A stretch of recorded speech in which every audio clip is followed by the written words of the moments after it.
Welcome to Changing Tracks, the program where we have modern-day conversion stories told by people throughout the world. This week, our passenger comes from Colombia. Her name is Sara, and we'll allow her to present herself.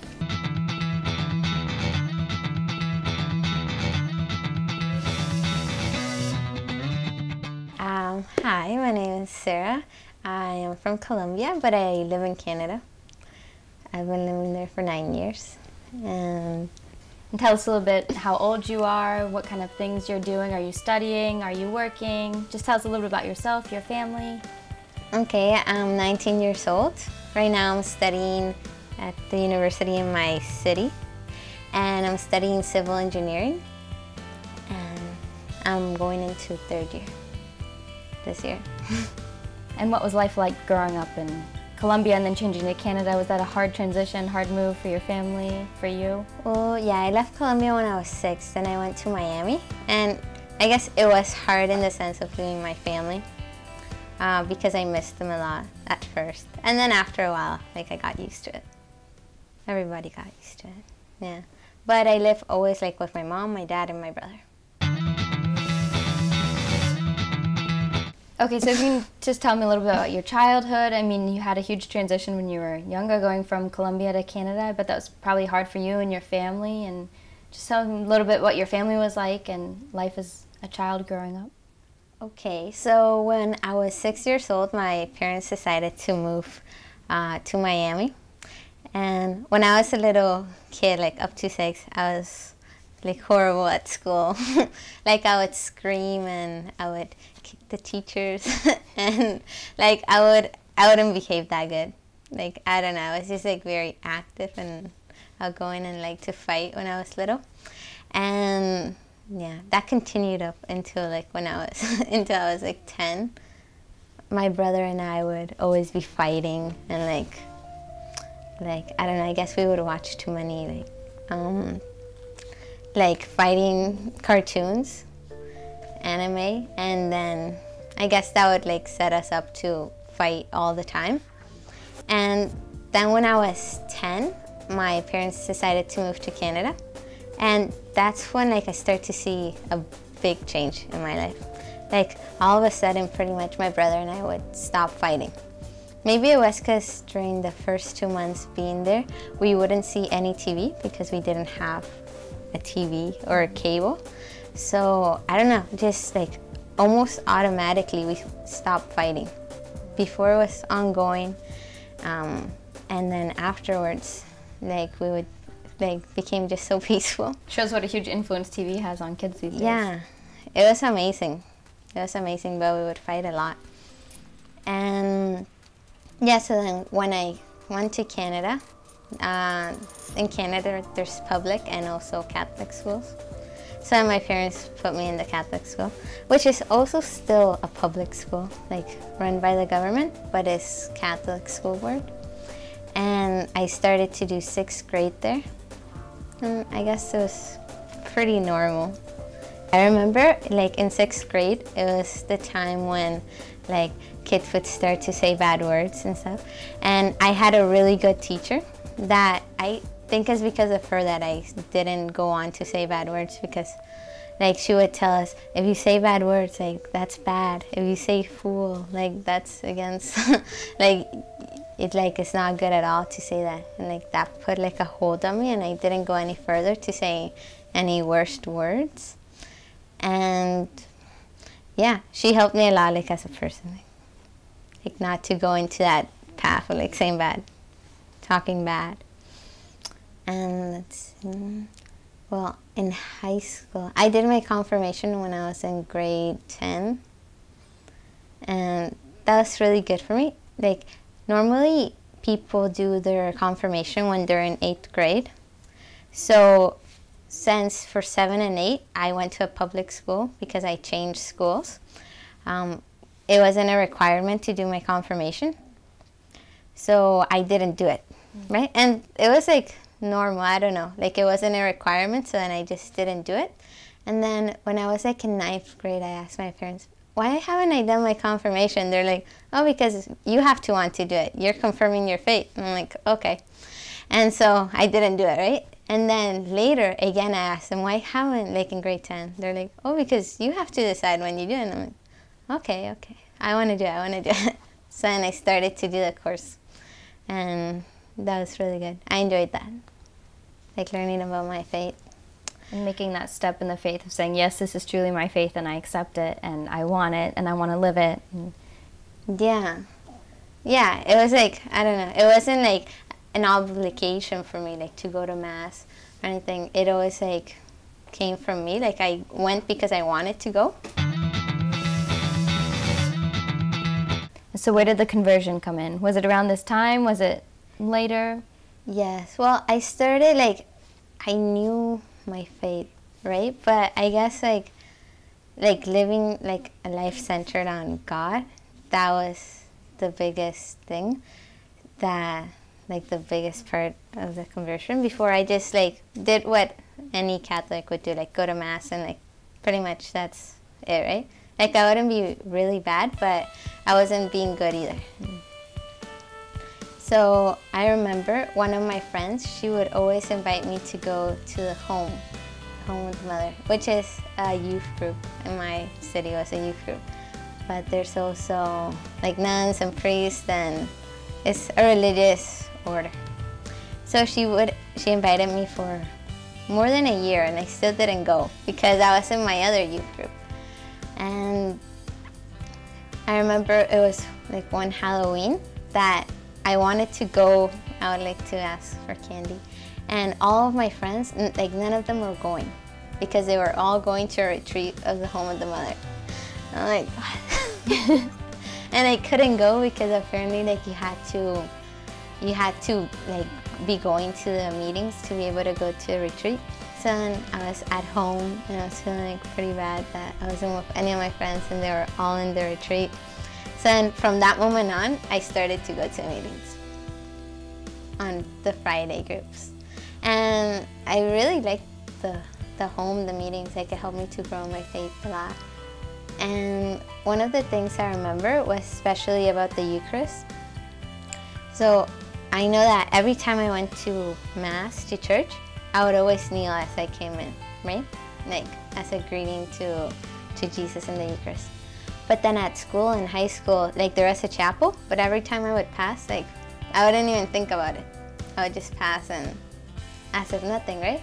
So when I started like to go to home and in the meetings, they would talk about the Eucharist and about like Jesus is truly present there. And slowly it started to sink in, like, why don't I kneel down at school? Like it's the same Jesus that's at church. Why do at church I do it, but like at school I don't? So then like I started to get like a little thing in my conscience, like every time I walked past and like didn't even like acknowledge like God at all. So like slowly but surely like that feeling of like guilt like grew. And so then I think I was like grade 11 then. I started to go into a chapel. Like maybe 2 years after school started, like high school. So then I finally started to go to the chapel. And it would be like really quick entrances because like, I don't know, at school it was like, no one wanted to go into the chapel. It was like something weird to do. Nobody did it. Yeah. And like it felt weird to go in because like people staring or like, what would they think? But I started to go, it was hard. But I would do it. And I remember once that I went into a chapel and I was praying, and then the bell rang. And outside of the chapel, there was like the lockers. And I knew some people that were right there, and the bell had rang, but they were still talking. They weren't going to class. So like I didn't want to come out because like I knew that they were going to see me. And yeah, it was really embarrassing. Was there a way you were able to overcome that? Were there other friends maybe that could help you who lived the same faith? Or maybe in the youth group, did you find any kind of solution to that? Yes, but the people in my youth group didn't go to my school. Well, there was one that was like in a grade younger, but that didn't help that much because like he wasn't in my same class. But I did find friends in the youth that like live their faith. But yeah, that was tough. But like that's like when like my conversion kind of started, because of like being more coherent, things like that. Living out everything you've learned. Yes, like putting it to practice, not just in church when like it's expected that you would kneel, right? But even in places where that's not the cool thing to do or like the normal thing to do, then like in those places it's like one of the most important places to put your faith in practice. And yeah. So here you are in a moment of high school pressure, everybody looking at you and trying to live out your faith. After high school, what happened? Well, before high school was finished, like in December, no, a little bit before December. So that summer there was going to be World Youth Day, which is... Which one was that? 2011. In Madrid? In Madrid. Okay. Yes, in Spain. So there was going to be this World Youth Day, like a gathering of youth, like many, many youth. And with the Pope, that's pretty much all I knew about it at that point. And then the lay member who led the meetings, he would encourage us to go. And like I wanted to go. And also I wanted to go and meet the sisters of the home, because he had talked a lot about them and I had seen them in some of the retreats, so I really wanted to go and meet them. So I asked my parents, and initially I wasn't going to be able to go, but then like things worked out and I was able to go, and for 3 weeks before. So 3 weeks before, and then the 2 weeks of World Youth Day. Oh, wow. So that was really great. That was a big blessing. And so I went there like with the intention of like, I don't know, I guess discerning like life, like maybe vocation. But I wasn't really too, I don't know. Like I wanted to go there. And also I started thinking about like religious vocation, maybe with the sisters. So I got there, and one of my friends had told me, oh yeah, it's gonna be like kind of, like she told me, oh maybe you'll have to shower with cold water, you'll have to work. So that's like all I knew about it. And the first couple of days that I went to the sister's house in Barcelona, which is a place in Spain, like it was really tough for me, because they do a lot of work, like they work in the field, they work even in the kitchen, like. So for me that was like tough, because I'm not used to like working all the time. I wasn't used to that, and it was always like we would finish one thing and then go off to the next one, right? It wasn't like, okay, I did the chore of the day. No, it was like one after another. And there was also maybe about 20 other girls with me, and also many candidates, and they all seemed so happy to be like working. And what's a candidate? A candidate. Oh, candidate's a girl who is discerning religious vocation, and she has taken a step to discern further with that religious order. So they were candidates of the Home of the Mother. So they all seemed very joyful. And inside I was like, why are they like happy? Are those fake smiles? Because I'm suffering here. And so yeah, I was like, I would still do like all the chores that they would put me to do, but I was like suffering inside. Although I didn't show it that much. Where does this joy come from? I want it, but I don't know where. Yeah, like, is that fake? But no, like they were actually joyful. And so that was like the first 4 days. And then I also like remember at Mass, right? And like I wasn't I wasn't receiving communion, because I hadn't confessed in a long time. So that's what I normally would do. If I haven't confessed in a long time, I don't take communion until I confess. So then that hit me really hard in those days, because there was Mass every single day. So I had to think about that every single day. And every single day, like they would like line up for communion, and I would stay sitting like, okay, like I'm missing out on receiving Jesus. And so I remember one day, like I was crying in Mass because I missed like my family, I missed their hugs, I missed I also felt like, okay, this is vacation and I'm here working, like, and I chose to come here, like, why did I come? But at the same time, I knew it was good for me, that it was helping me, because it was helping me in like generosity and serving. And that is why I came, to grow more in God, right? But it was really hard for me, so that made me cry. So I was crying, and I was trying not to let anybody see it, like hiding my hair. But I'm sure people noticed. And then I was there praying, and people were like going for communion. And so I remember in prayer God telling me, like, Sarah, don't derail from me. Like, stay on track. And for me, that was as if someone like threw me off a horse. And like maybe St. like Paul action going on. yeah, like spiritual wise. And that just like hit me really hard. Like that's true. Like maybe before, like I was derailing from God, like interiorly. So from that moment on, like my attitude changed slowly, and I started to do the work with more joy and yeah, a better attitude. And from then on, I started to enjoy being with the sisters and working. And like by the end, I felt like this is so great. Like I can be peeling potatoes and be sanctifying myself. So it was a good experience. By the time World Youth Day came, I felt like that was an added gift, because I felt like God had already worked so much in me, like made me change my attitude so much. Like I wanted to live a life centered on God and Christ. And yeah, like not leaving God as like in a corner, but like putting him truly in the center of my life.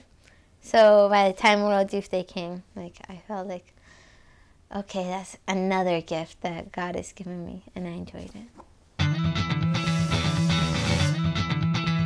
Awesome. So where are you at right now in your process of conversion? Would you say that it's still a daily task that you are coherent to? Like you said before, it's always that battle of living coherently. Yes, it's definitely a daily thing, because like maybe I've become better in some aspects, but there's many more aspects that I still need to improve. And yes, I guess like working on the virtues. And you're studying in the university right now, aren't you? So is that difficult sometimes? Do you go to a Catholic university or? No, I go to a public university, regular. And university wasn't too hard, like a transition. Like for my faith, it didn't make my faith like go down or like fade away. Because, I don't know, I had such a strong experience the summer before I started university that like fed me for a long time. Like that was 2 years ago. So, I don't know, I felt like there, like I accumulated a lot of like grace as spiritual food. So that has helped me throughout these 2 years of university. And I don't know, I came like back really like motivated and like filled with like wanting to like serve God. So I've been at church, I've been like helping out, and I do Sunday school for the little children, and I also help out in the Home with the Mother meetings. So yeah, I don't know. In university, like I don't know, as long as you are like with good company, like they're not gonna bring you down. Yeah, have some good friends. It's important. So I've met a lot of good friends through the Catholic club at the university, and so that really helps, like to have people you can talk to about God and your faith, and that also want to grow in their faith. So that's helped me a lot. So how did getting to know this group, the Home of the Mother, have an impact on your spiritual life, your prayer life in general? Was it just like going to another youth group, or was it different? It was different than other youth groups. Like the talks that the lay person did, they really helped me. And I remember like the summer after I met the Home of the Mother, there was a retreat with 2 sisters. And it was, okay, it wasn't the summer, it was Holy Week. And 2 sisters came, and I remember that was amazing. It was an amazing retreat. Like, I remember there was time for everything. There was time for playing, there was time for prayer, there was time for chores, and like, it was just so nice, like, to do chores with people like that, like, you're singing and you're having a good time and you're helping out, and you can also pray, and like, there was a chapel like all the time, and that really helped me. And one of the things that I remember from that retreat is like when the sisters would ask me, "Do you pray?" And I would say, "Yeah, I pray so much," and because I would like remember, oh, when I wake up, I pray. I say like an Our Father. Every time before I eat, I bless the food. Before I go to bed, I will say a prayer, right? So, and I thought I prayed so much, and like throughout the day, I would be like saying a Hail Mary, right? So I would think, wow, I pray so much. So I would answer, I pray so much. And then they're like, oh yeah, what do you pray? Like, and then I would tell them that, and they're like, you have to pray more. And then another sister would ask me the same question, and I would tell her again, and she's like, you have to pray more.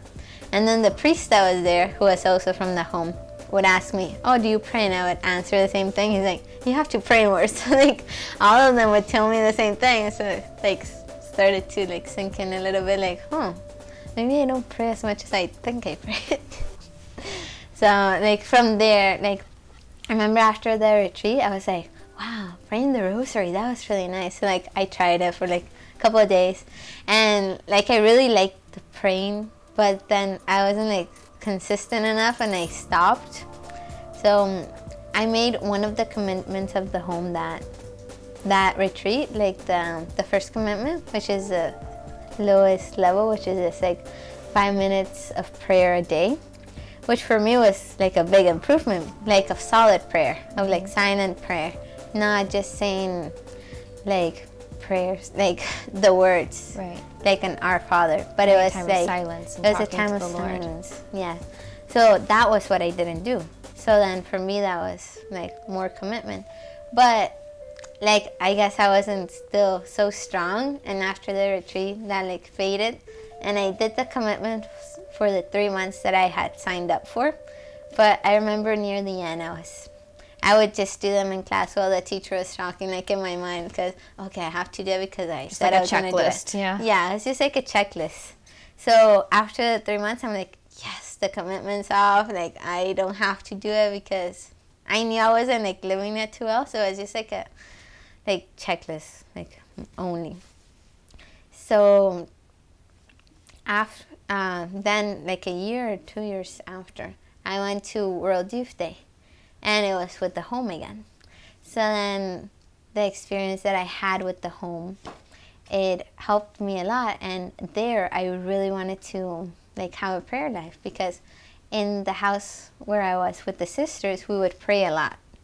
Like that was one of the main things. It was like adoration in the morning. There was prayer throughout the day with the book. The Liturgy of the Hours. The Liturgy of the Hours. So it was constant prayer all the time. And although it was hard for me, like in the morning, to pray for an hour because I would be sleepy, like I knew that I had to start to pray too. And before like going back home in World Youth Day, I did the commitment of expert, which was 15 minutes a day of prayer. And it was also like 1 decade of the rosary, and reading, like spiritual reading for 15 minutes. So then after coming back home, like I started to actually have a prayer life, because I would do the commitments, yes, because they were commitments, but I also wanted to do that. And that helped me a lot. And like that's when I actually started to have a prayer life of my own.